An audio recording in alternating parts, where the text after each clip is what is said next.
Good day guys! Nandito po tayo ngayon sa Purok Dos, Barangay Luyang. Nandito po tayo sa site po ng RSBM Construction na siya pong nag-build po nito. Ito po yung bungad po ng site. Medyo 100 meters po from down po. Uphill po siya. So ito po yung entrance po ng site. Makikita po natin agad yung parking area. Nandito po yung ating mga skilled worker. Andyan po sila. Ayan po. Pagbungad po natin, makikita po agad natin yung solar shed na ginawa po natin ito mga 3 months ago. So ito na siya, finish na po siya. Ito po yung round building from up and down, at saka meron na po siyang landscaping. Putin natin hanggang likod. Kasi papakita ko po sa inyo, ito po yung actually, ito po yung exit. Kakaiba po, ano? So ito po yung exit niya. So ang entrance po nito is nasa side po. Ito po yung landscaping. Tara, let's go. Papasilip ko po sa inyo. Ito po siya. Dito po yung isang skilled worker natin, Joey. Hi Joey. Ito po yung entrance niya. The whole building was surrounded by a glass from down to up. So yan po yung building. So ayun po si Foreman Brian. So ito po siya. Ayan po. Okay. So ito po siya. Ikot po tayo. Tara. Ayan.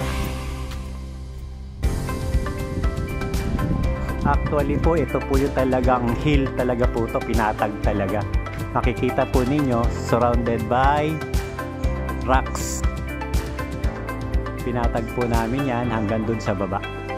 So may backfilling po siya, napakalaki ng backfilling, napakataas ang backfilling niya. Okay. So ito po yung side po ng solar shed. Yan po.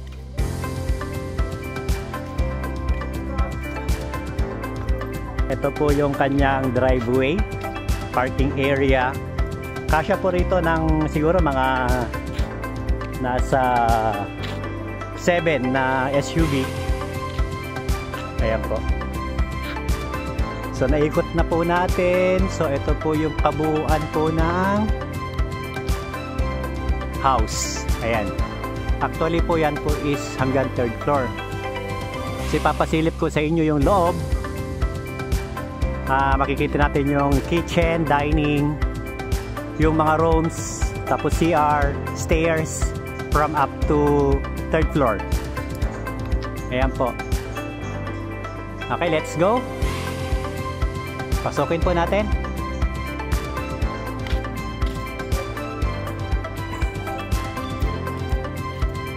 So, doon tayo sa entrance papasok. And sa entrance po tayo papasok. So pagpasok po natin dito sa entrance, syempre, ang una makikita natin dito is yung sala po nila. Ito. Yan. Okay. So wala pa appliances at saka furnitures kasi po ongoing po ang purchasing po nila. Yan. Tapos ipapakita ko po sa inyo yung kanilang kitchen. So ito po yung kitchen. So wala pa po yung mga appliances nila. So meron din siyang intercom, CCTV. Ayan po. May naka-install na po siya. Tapos ito po yung kwarto nila. So first room is yung pantry. At the other side, yung maid's room. Ayan po. Makes. So, yung third door is, ayan po, yung laundry. So, papakita po natin. Ayan po. Laundry. Paikot po yan eh. Kasi talagang bilog na bilog. Kinuha talaga natin yung kanyang contour. Then, this is the first room. Sa ground floor po ito.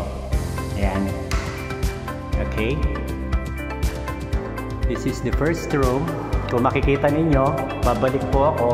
Yung ceiling po nito, ayan po siya.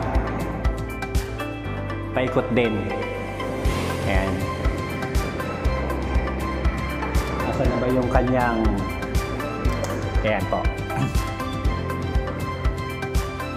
So, ikutin po natin yung ceiling niya, rounded. So, pinakita ko na pa sa inyo yung first room. And then, ito po yung kanilang CR po sa baba. Ayan po. Ayan. So, yan po yung CR. Ayan. Hindi na po pinalagyan ng heater kasi po for the guest. Meron po siyang actually nakaabang po for the heater. Ayan po. Then, the next room, ito po siya. So, ang room po na ito is 1, 2, 3 dito sa baba. Tapos may CR siya. Meron siyang laundry. Meron siyang pantry. So, tapos kitchen na po siya. Ayan po. So, papailawin ko po yung kitchen. Ayan po siya.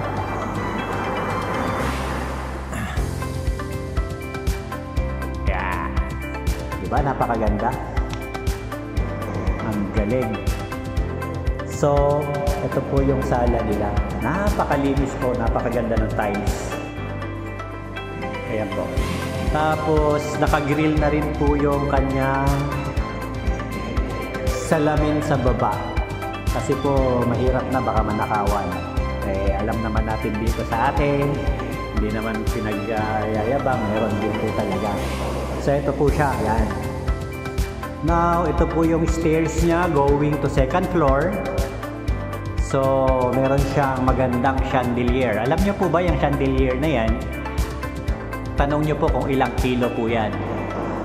Ang kilo niyan is nasa 30 to 45 kilos. Yung chandelier. Isa dun sa may mismong dining area nila. Yung chandelier na yan. Tapos meron pang isa rito.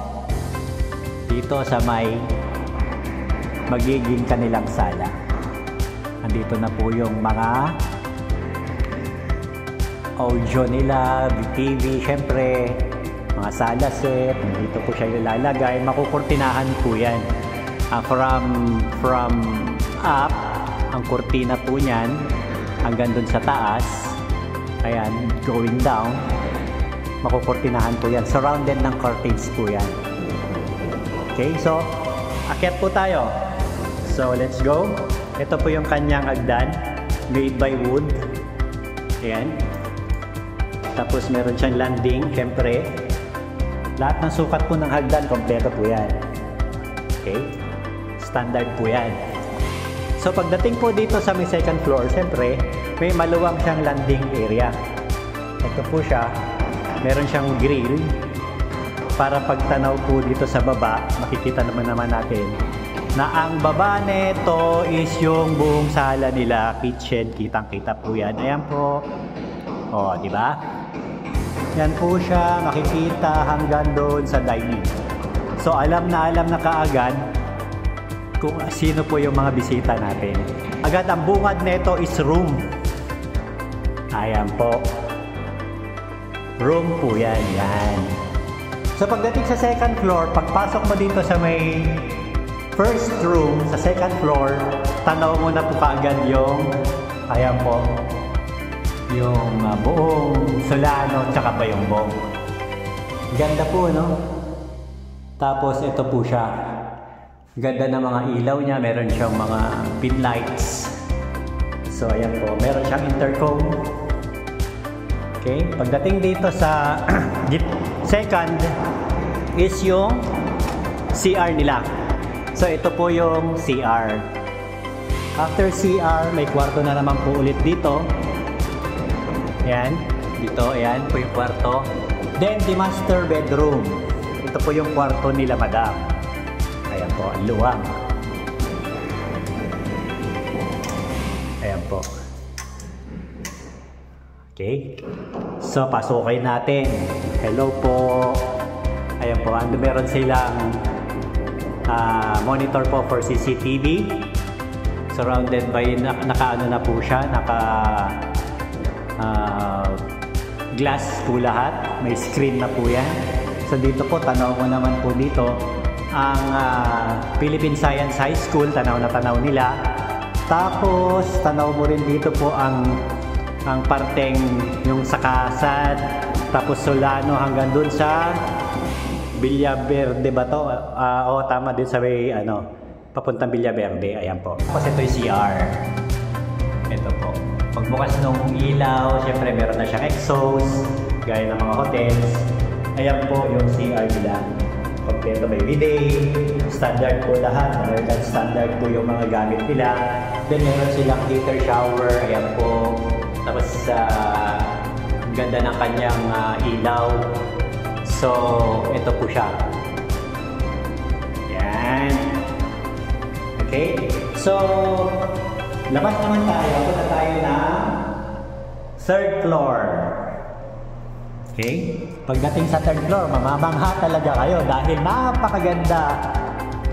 Makikitanaw na tanaw at ang lamig po dito sa kanila kasi talagang uphill po to rounded house. So ito po yung hagdan pataas. Ayan, gaya ng sabi ko, made of wood yung kanilang floor, yung stairs, landingan. Syempre pagdating dito sa last na makikita mo na agad po yung kanilang parang dining dito sa taas. Actually sala, napakalaki sala. So pagdating mo dito sa third floor, salamin po yan buo.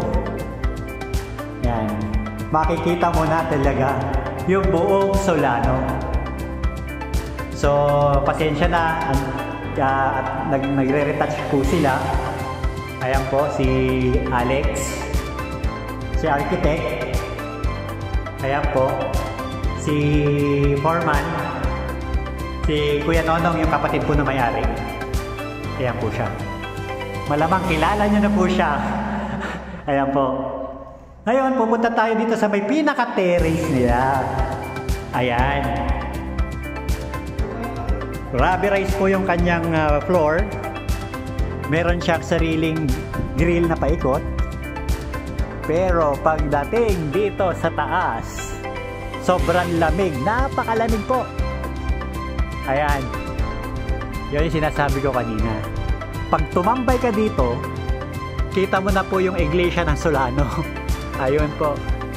Tanawin natin. Yan. So, ayan po yung kasat yata. Andun po yung sister convent, yung mga konbento. Andun po yung Philippine Science High School. Tapos pagdating sa baba, makikita mo na po yung driveway nila, yung parkingan area. Hi sa mga workers natin, mga skilled worker natin na nagpatayo ng bahay na to. Ayan po sila. Tapos yan nga, sabi ko, sa bubong po nito, meron po siyang solar. So lahat po yan ay magkakaroon ng solar system. Ayan po. So, ito po yung kanilang bubong. Pero wag ka, may skylight sila. Rounded. So, etong loob nito, yan. Kasi sa nakaglass na po yan. Lahat, nakaglass na yan, surrounded ng glass. Nakagrill po siya para medyo safe, no? So, pagdating dito sa loob, ayan, yan, naka-screen siya. hindi natin makikita. Pero mamaya pagdating sa baba, meron po silang talagang logo na pinagawa. Yung logo ng mag-asawa. Ibig sabihin kasi yung mag-asawa po dito, yung may-ari po neto, is nurse yung babae, tapos yung lalaki is electronic engineer. Ayan. So, okay. Ipapakita ko po sa inyo yung before and after neto. So, syempre, uunahin ko muna syempre yung finished product neto. Dahil pagdating po doon sa unfinished product, hindi kayo makapaniwala na parang hindi magagawa na bahay. Pero wag ka, dahil sa mga workers po natin, rain or shine, gumagawa po sila, walang hinto, ay nagawa po nila unbelievable na sila yung gumawa nito na nagmaterialize po yung ine-aim namin with architect, yung kanyang architect and engineer, na yung plan o yung plano nito is nagawa ng mabuti. Ayan po. So, ipapakita ko po sa inyo yung kanyang logo. So, anyway, baba ulit tayo. Yan ang pinakamagaling namin foreman. Yung dalawa na yan. Kaya, guys, pag kilala nyo po itong mga to, sabihin nyo, foreman, pagpagawa naman po kami sa inyo, please lang. Kaya lang, ang problema dyan sa atin eh. Gagawin natin lahat yan. Ito po yung sinasabi ko sa inyo, throughout, yung logo po nila, papakita ko po. Pero, sa taas, ayan po, nasa skyline po. Makikita nyo yon na yung logo na yon is para siyang yung sa nurse at saka electronic engineer. Dito rin sa stairs nila, makikita po yung logo nila, ayan po. Yan pa yung logo nila.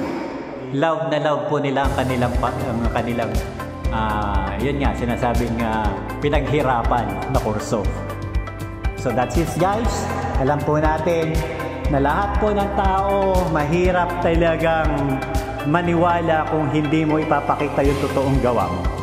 Pero sa amin po sa RSBM Construction, mag-click lang po kayo.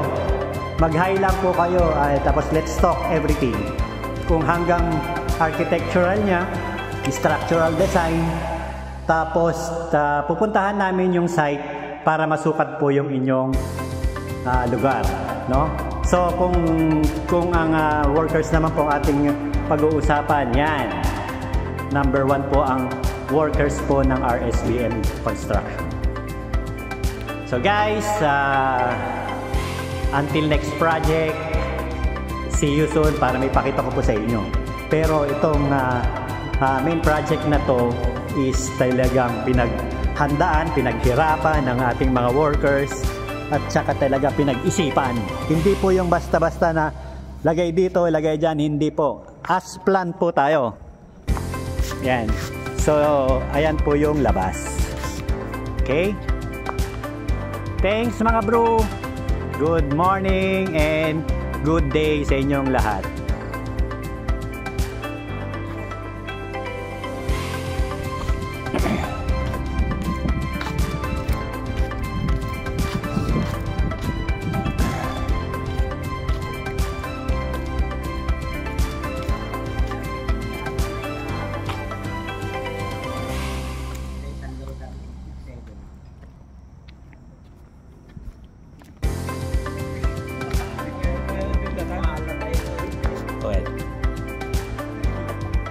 Oy, meron tayong pampalubag loob.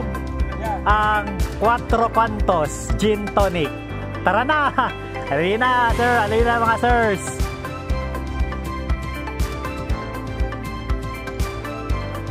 Okay. Thanks guys!